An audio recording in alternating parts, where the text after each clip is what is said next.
ዮሐንስ አንድ በዚህ በኤፌሶን መልእክት ሐዋርያው ቅዱስ ጳውሎስ የኤፌሶን መልእክት ምዕራፍ 4 ቁጥር 5 ላይ አንዲት ሃይማኖት፣ አንዲት ጌታ፣ አንዲት ጥምቀት ይላል። ከዚያ ሃይማኖት ስንት ነው ሲባሉ አንድ። ከዛኝ ይልቅ ምን አሉ? ዞር አሉና እንግዲያውስ እናንተ ሁለት ናችሁ፣ መጀመሪያ አንዱ ናችሁ ነውና ከኔ ጋር እንነጋገራለን አሉ። አያችሁ አባቶቻችን የሊቃውንቱን ጥበብ ተመልከቱ። እናንተ አንድ ስትሆኑ ከዚያ እንነጋገራለን።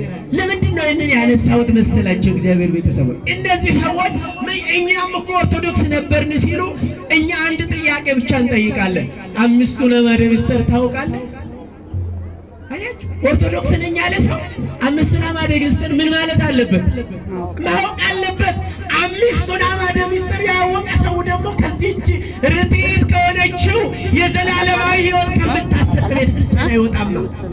አያችሁ፣ ኦርቶዶክስ ነኝ ብቻ አትበሉ። እግዚአብሔር ቤተሰቦች አምስቱን አዕማደ ምስጢር እናውቃለን።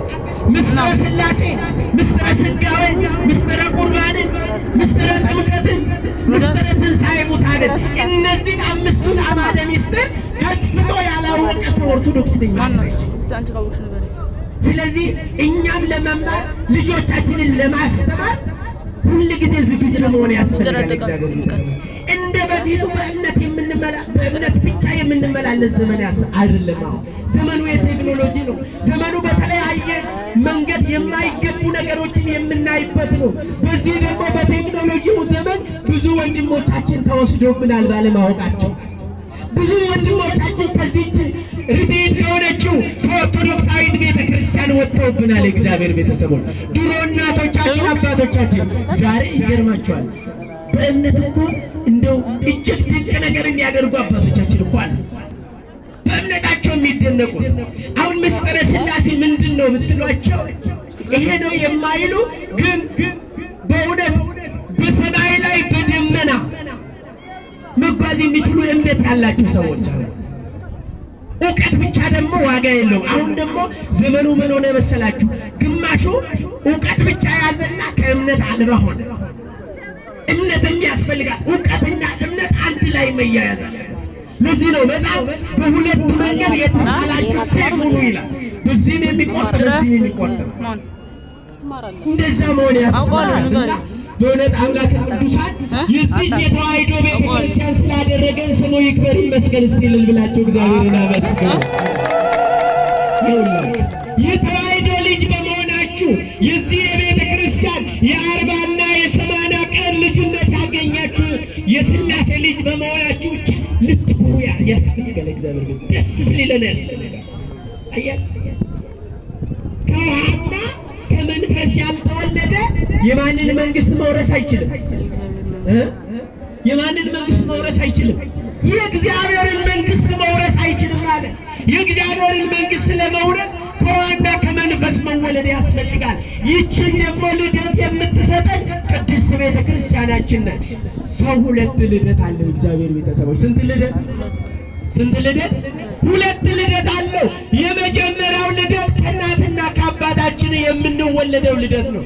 ሁለተኛ ልደት ደግሞ በማየ ዮርዳኖስ ከአብራ ከመንፈስ ቅዱስ ከሥላሴ የምንወለድበት ልደት ነው። ስለዚህ የነዚህ ይህንን ካልፈጸምን የቤተ ክርስቲያን ልጅ የክርስቶስ ልጅ መሆን አንችልም። እንደው በመጨፈር ብቻ እንደው ጌታ ባርኳል ማለት አይቻልም። እግዚአብሔር ቤተሰብ እውነተኛውን መንገድ መከተል ያስፈልጋል። መጽሐፍ ቅዱስን መከተል ያስፈልጋል። ሰው ካልተጠመቀ አያችሁ ሥጋዬን ያልበላ ደሜን ያልጠጣ ምን የለው? ምን የለው? የዘላለም ሕይወት የለውም ማለት በቃ አለቃለ። ሥጋዬን የበላ ደሜን የጠጣ ግን የዘላለም ሕይወት አለው አለ።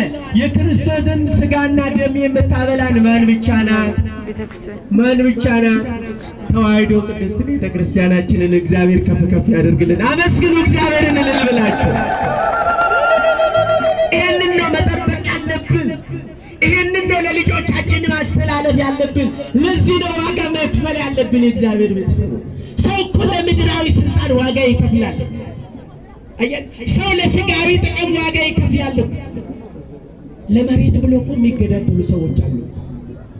ውስጥ ለምንቀበርበት ጥለን ለምንሄደው ለተራ ነገር እንዴት ሰው እንዴት ለምድራዊ ነገር ብሎ ይገዳደላል? እግዚአብሔር ቤተሰብ እኛ እኮ ሕይወታችን በዚህ አይደለም እኮ የኛ ሕይወታችን በሰማይ ነው።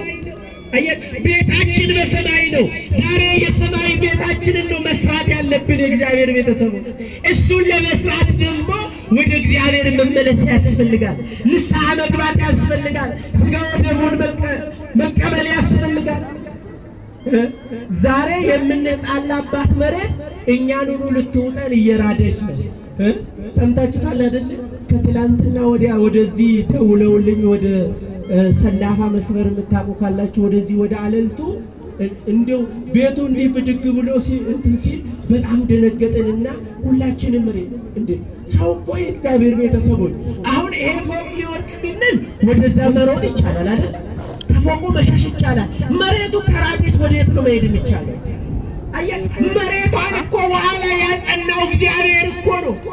እኛ ከእግዚአብሔር ጋር ስለተለየ ወንድም ወንድሙን እያገደለ ደም ማፍሰስ ስንጀምር መሬቷ የሰው ደም መሸከም አቃታት። እግዚአብሔር ፍርዱን ጀመረ። እግዚአብሔር ቤተሰቦች ስለዚህ ከዛሬ ጀምሮ ወደ እግዚአብሔር መመለስ ያስፈልጋል። እርስ በርሳችን ከመጠላላት እንውጣ። እርስ በርሳችን ከመገዳደል እንውጣ። እርስ በርሳችን ከመባላት እንውጣ። ለምትበላን መሬት አንባላ። እግዚአብሔር ቤተሰቦች ይሄ ነው ዛሬ የሚያስፈልገን። ስለዚህ ንስሐ እንግባ፣ ንስሐ እንግባ። ለዚህ ነው ዮሐንስ መጥምቀ መለኮት የተባለው ጌታን ያጠመቀው ምን አለ? መንግሥተ ሰማያት ቀርባለችና በሉ እስቲ ሁላችሁ መንግሥተ ሰማያት ቀርባለችና በሉ እስቲ። ኧረ አይሰማም፣ ድምጻችሁ ምንም አይሰማም።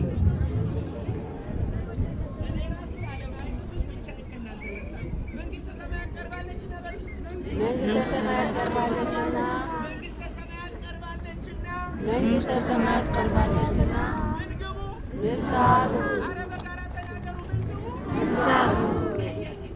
መንግሥተ ሰማያት ቀርባለችና ንስሐ ግቡ እያለ መንገድ ጠራቂ የተባለው መጥምቀ መለኮት ቅዱስ ዮሐንስ እግዚአብሔር ቤተሰቦች አሁን ንስሐ ግቡ የሚለውን ቃል መቼም እንደው በሕይወታችን እንደው ትልልቆች በተለይ ከተወለዳችሁ ጀምሮ እንደው ከ50 ጊዜ ያልበለጠ አልሰማችሁ?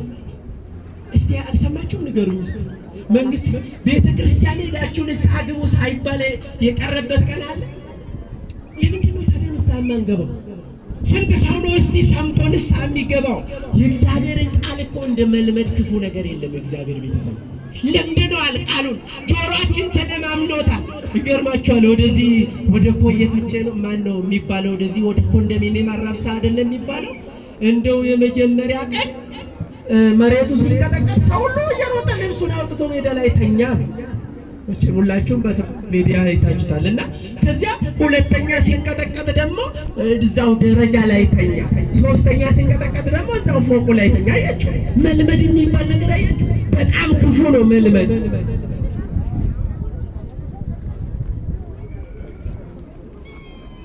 እና መልመድን የመሰለ ክፉ ነገር የለም። አይ ሰው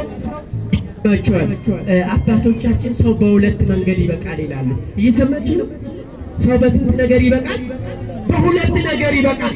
አንደኛው በመንፈስ ቅዱስ ይበቃል። ይበቃል ማለት ብቃት ደረጃ ላይ ይደርሳል፣ መሰወር ይችላል ማለት ነው። አሁን ቅዱሳን እኛ መካከል አሉ፣ ግን እናያቸዋለን? አናያቸው። ምን ስለሆኑ ነው? ስለተሰወሩ ማለት ነው። ሰው በሁለት መንገድ ይበቃል። ሁለተኛ ደግሞ ሰው በሰይጣን ይበቃል። ይገርማቸው፣ ሰይጣን ሰውን እስከ መሰወር ድረስ ያደርሳል። ይህ መጽሐፍ ቅዱስ ላይ የተመዘገበ ቃል ነው። እግዚአብሔር ቤተሰቦች እና ኃጢአትን ሁል ጊዜ እየሰማን እየተለማመድን ስንሄድ ልክ ወዴት እንሄዳለን? እኛም ወደ ሰይጣን ወደ መቀየር እንሄዳለን። እንደው ይገርማቸዋል። እኔ ብዙ ጊዜ ደጋግሜ እናገራለሁ። ሰይጣን ይሞታል? እስቲ ንገሩ። ይሞታል እንዴ? ሰይጣን ይሞታል? ሰይጣን ስጋ አለው? ደም አለው? የለው። ሰይጣን ምንድን ነው? መንፈስ ነው አይደለ? ንፋስን መጨበጥ ይቻላል? ንፋስን መግደል ይቻላል? ታዲያ ይሄ ከሆነ ሰይጣን የማይሞት ከሆነ ሰይጣን መንፈስ ከሆነ እንደው በገጠሩ ያደጋችሁ ሰዎች ሰምታችሁ ከሆነ አባቶቻችን ምን ይላሉ? ዛሬ ሰይጣን እንጂ በላ ይላል አይደል? አልሰማችሁ? ሰይጣንን ምን በላ? ጅብ በላው። እነዚህ አባቶቻችን እኮ ማያመጡት ነገር የለም። ሰይጣን ስጋ የለው ደም የለው። እንዴት ነው ሰይጣንን ጅብ የበላው? አያችሁ፣ ይሄንን ነው ማስተዋል የሚያስፈልገው እግዚአብሔር። አባቶቻችን ለዚህ ነው አያችሁ፣ እኛ አልተማሩም ብለን የምናስባቸው ግን ትምህርታቸው የረቀቀ ነው። ይሄንን የመረመረ ሰው ግን ቅድም እንደነገርኳችሁ ሰው በስንት መንገድ ይበቃል አልኳችሁ።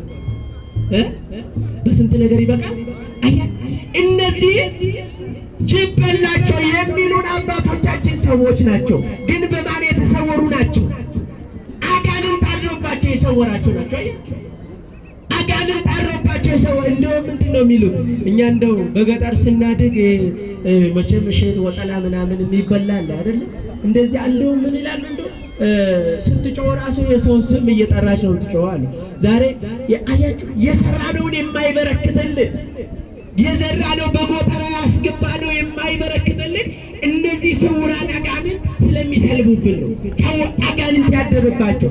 ታዲያ ገንዘባችንን ለማን ማስባረክ ያስፈልጋል? ንብረታችንን ለማን ማስባረክ ያስፈልጋል? አያችሁ፣ ለእግዚአብሔር ካስባረክ ነው። አስራት በኩራቱን ለእግዚአብሔር ከሰጠን እግዚአብሔር ደግሞ የቀረውን ይጠብቃል፣ ይባርክልናል። ያለቀሱ አስራት በኩራቱን ማውጣት አለበት እግዚአብሔር። ስንቶቻችን ነው ዛሬ አስራት በኩራታችንን ለእግዚአብሔር የምንሰጠው?